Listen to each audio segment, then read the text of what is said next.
采矿面临着环境保育甲经济开发两难的困境。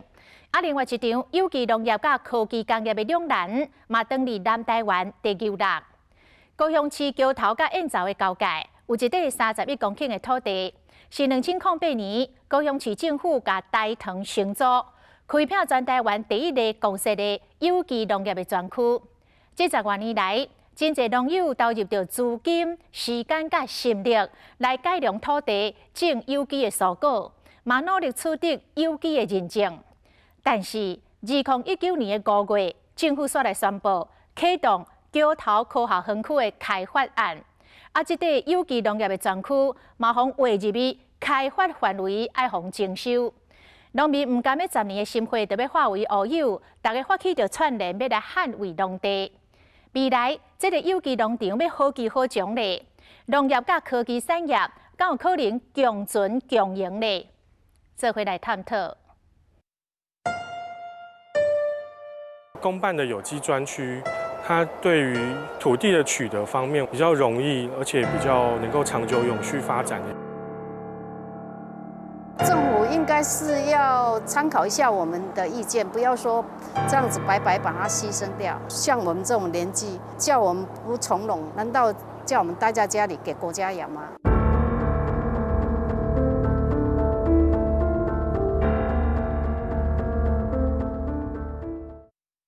保留中旗，守护草校。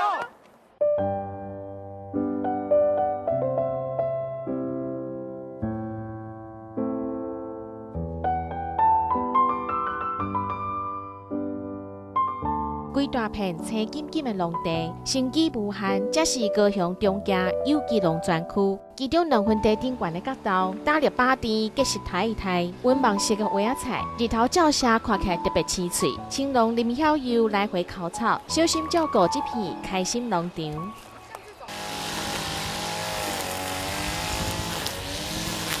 所以我们都不会说什么事情做完了。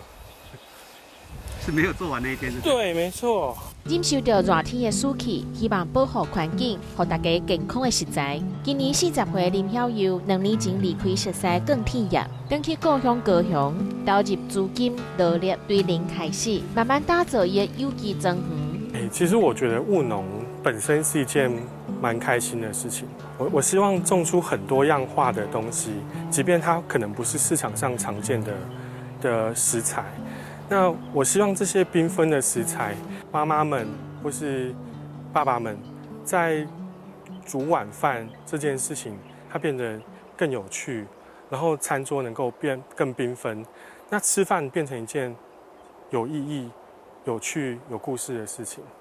2008年，高雄县政府向台糖租土地，规划中家有机专区。2019年开始，就有农民进驻拓荒，变成是全台湾第一个公立的有机农业专区。31公顷的土地，30位农民承租。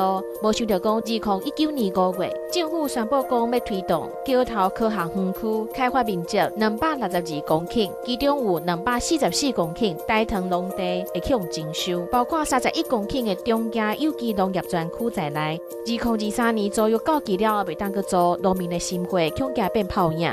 有机农场的土地，它其实就是它育成，它需要花很长一段的时间。它不是说我今天进驻，明天我就可以就是顺利的运作这样子。它需要很长时间去累积、去调整、去适应。那我会希望能够跟桥头科学园区共存共荣。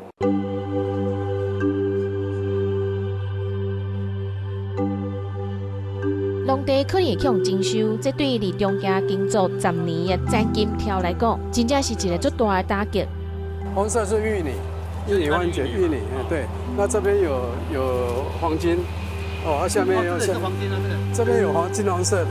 65岁詹金条，带阮去看伊亲手种的玉露柑仔蜜，还佫有金光蜜柑。捌伫学校教册，专长是摄影，嘛开过翕相馆。10年前决心甲教职辞掉，专心投入有机栽种。来，我变成采花郎了。我这种是要做干燥的那个玫瑰花拌茶，玫瑰花茶啊，精油有精油。温室内底种玫瑰花，再甲花瓣烘好搭，做玫瑰酒还是玫瑰茶。在今朝2009年来到这开垦，10年的时间，甲盐基地变成是有机农地。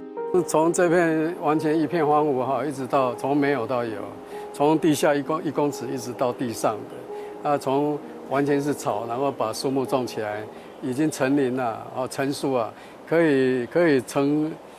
虽然不足以为粮，但最起码可以足以为窗啊！对。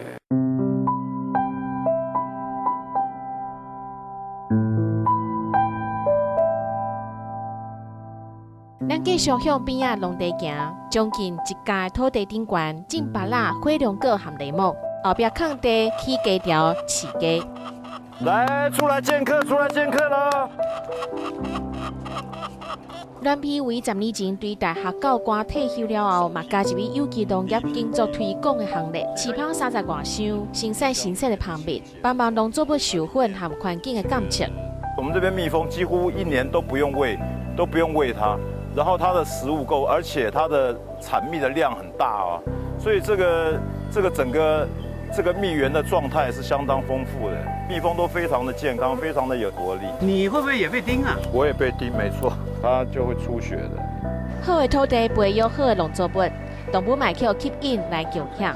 用地10年，才拄要收割甘甜的果子，但是伫这时阵，农地要去用征收，农民应该好气好穷。我们当然付出了10年的心血，不管是在这个精神上，或是这个付出了10年的岁月，这10年的岁月，其实在人生来讲是多么的宝贵啊！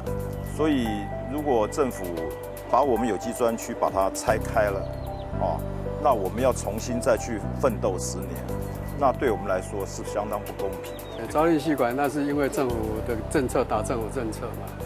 那政府可以这样子吗？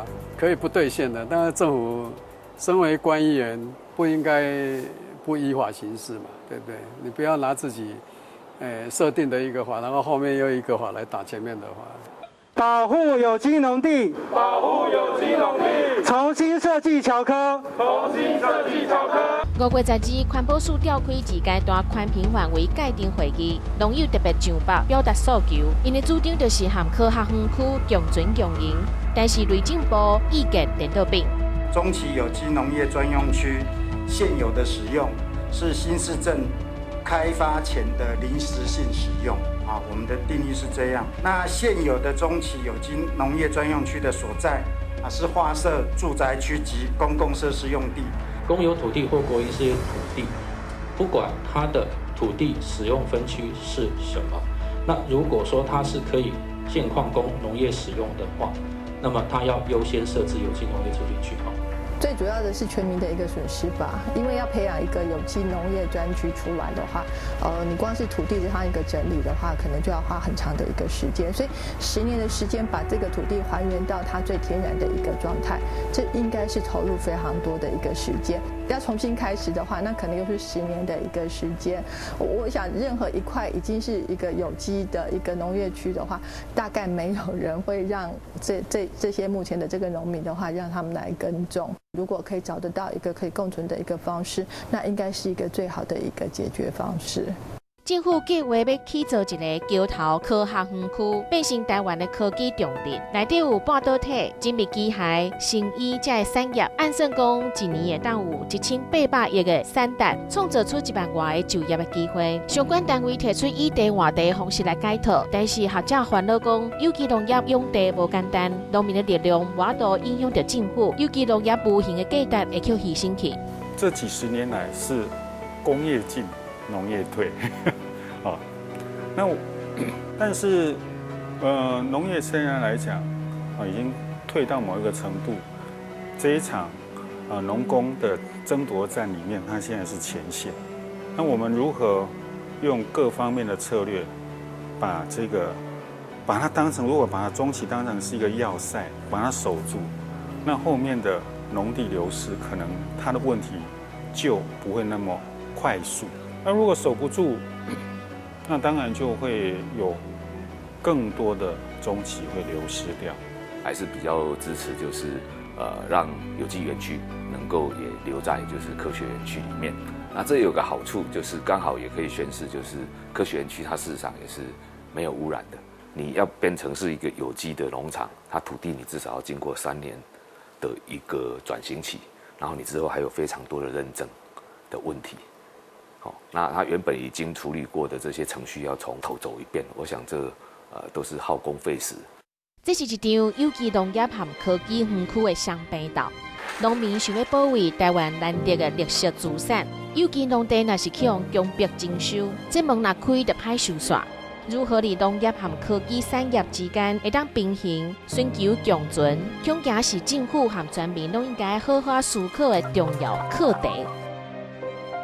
真的是很想继续留来，在保护这个自然的一个环境。对我们来讲伤很大。那10年的时间，金钱的投入、精神，对，那人的生命，你想一想，我们今年都满65岁了啊，对不对？还有多少个10年？为这个后代子孙留下一片美好的这个土地，一个环境，让他们能够世世代代传承下去。